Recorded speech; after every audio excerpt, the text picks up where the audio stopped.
You're listening to Skeptoid. I'm Brian Dunning from Skeptoid.com. The Russian Sleep Experiment. It has become a permanent fixture in the fabric of internet lore. The Russian Sleep Experiment, an account of a horrific experiment said to have been conducted in the Soviet Union in the late 1940s. The subjects were 5 political prisoners, placed into a sealed chamber and exposed to a gas which prevented them from sleeping. After 15 days, the researchers entered the chamber and found the men, sleep-deprived beyond any human experience, had committed horrors that could scarcely be conceived. Today we're going to look into the story and into the facts of sleep deprivation. Might something as grotesque as the Russian sleep experiment truly be within the scope of human possibility? According to the story, the researchers cleared the gas from the chamber and entered, finding one of the 5 men dead. The food rations past day 5 had not so much as been touched. There were chunks of meat from the dead test subject's thighs and chest stuffed into the drain in the center of the chamber. All 4 surviving test subjects also had large portions of muscle and skin torn away from their bodies. The destruction of flesh and exposed bone on their fingertips indicated that the wounds were inflicted by hand. The abdominal organs below the rib cage of all 4 test subjects had been removed. While the heart, lungs, and diaphragm remained in place, the skin and most of the muscles attached to the ribs had been ripped off, exposing the lungs through the rib cage. All the blood vessels and organs remained intact. They had just been taken out and laid on the floor, fanning out around the eviscerated but still living bodies of the subjects. The digestive tract of all 4 could be seen to be working, digesting food. It quickly became apparent that what they were digesting was their own flesh that they had ripped off and eaten over the course of days. Those questioning whether or not this was a true story didn't have to do very much work. It's a widely published fact that the Russian sleep experiment was a piece of fiction, posted anonymously in 2010 to Creepypasta, a website that showcases scary fictional tales. Despite this, there are always conspiracy-minded people insistent that the story is true, or was leaked from some secret government lab. But no matter how strong their desire that this be the case, nobody has ever turned up anything like that.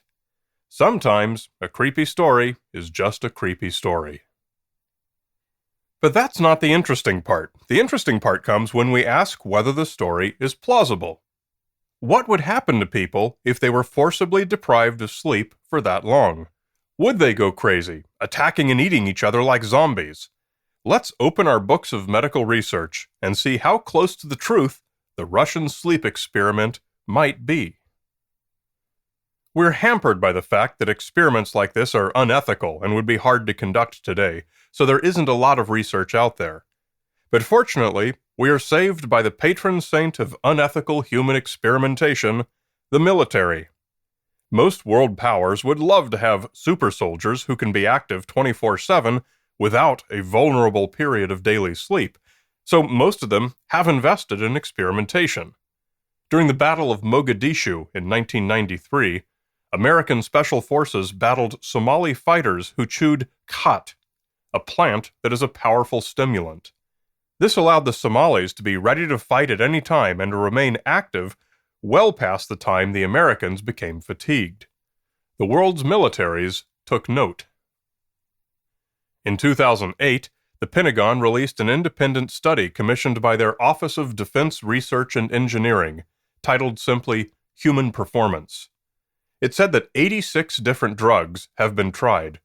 Oh, where would human experimentation be without the military? With a small number showing promise. Caffeine, for example, was found to confer resistance to slowed performance on tests of reaction speed and mental acuity, even after 3 straight days, 72 hours, of high-intensity training with no sleep. But other skills like marksmanship declined almost as much as for those who took no caffeine.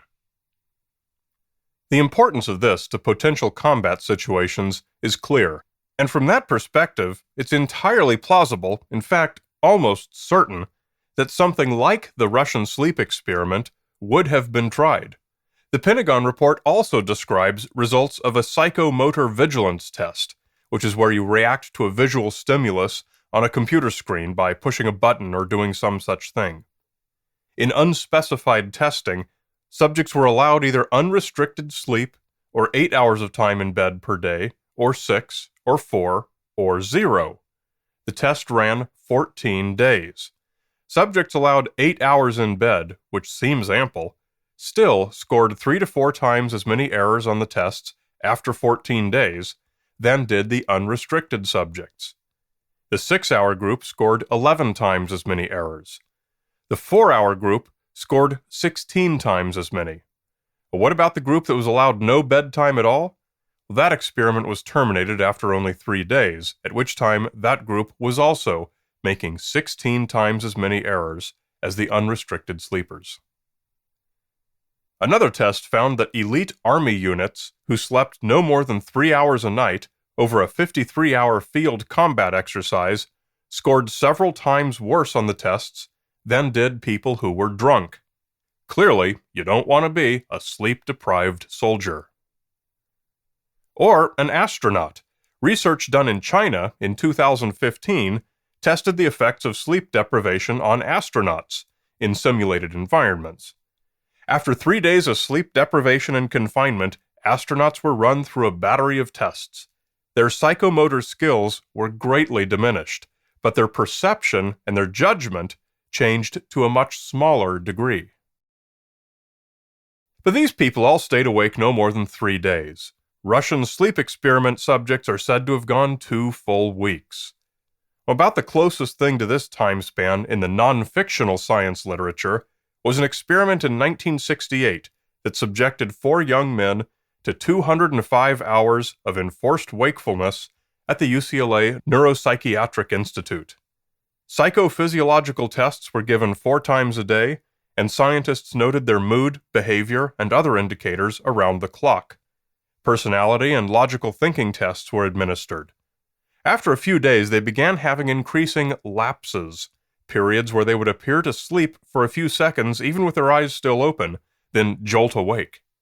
By the 5th day, they reached a turning point, where they began to recover somewhat from irritability and other symptoms. The worst that happened was one subject began seeing hallucinations of Humpty Dumpty and a gorilla from a recurring dream he'd had as a child. After 8.5 days, the researchers concluded they'd reached all their objectives and noted, although lapses were becoming more frequent and more difficult to manage, they continued to function in a rational and logical manner between the lapses. Their memory, orientation, and judgment were clinically unimpaired when challenged with brief questions. There was no evidence of psychosis, loosening of associations, flattening of affect, or delusional or paranoid ideation. Disappointingly, nobody ate anybody.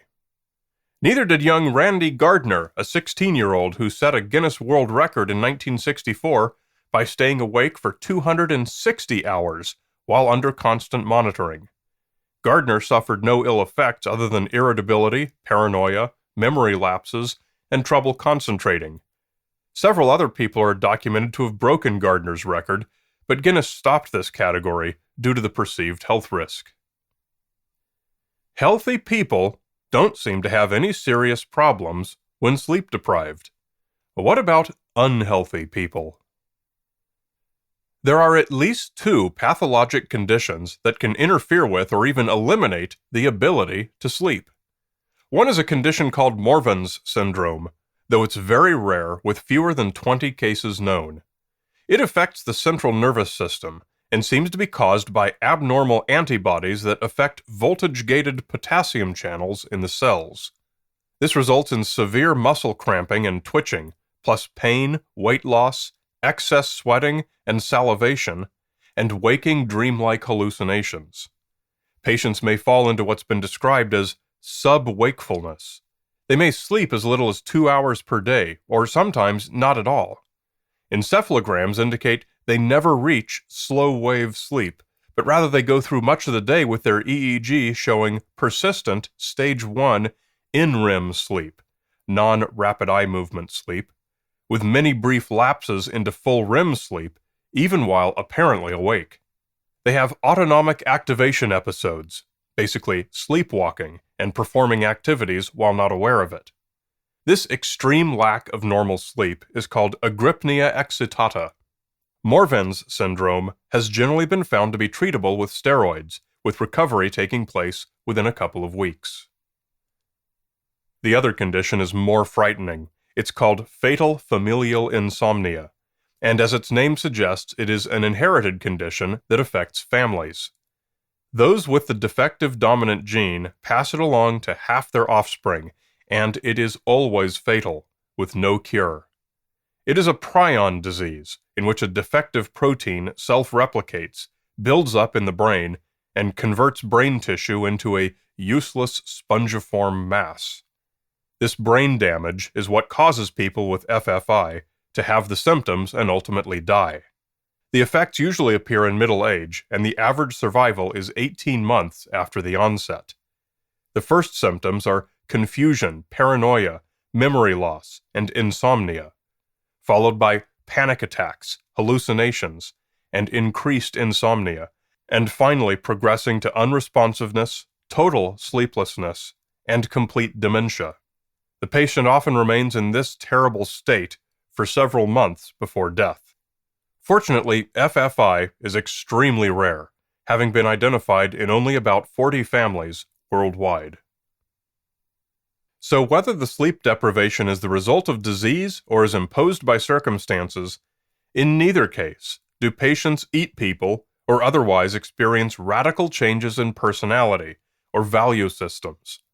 Certainly, none of the subjects studied have ever been found to be a danger to themselves or to others. All of this, taken together, tells us one thing: the Russian sleep experiment is not representative of what's known to happen when people are sleep deprived. It's pure fiction. Sleep deprivation brings a battery of penalties, but changes to morals, judgment, and overall behavior are not among them. Chalk up one more piece of evidence that the story isn't true. But as is the case with so many urban legends, what we can learn from studying the science behind them is almost always more interesting than the legend itself.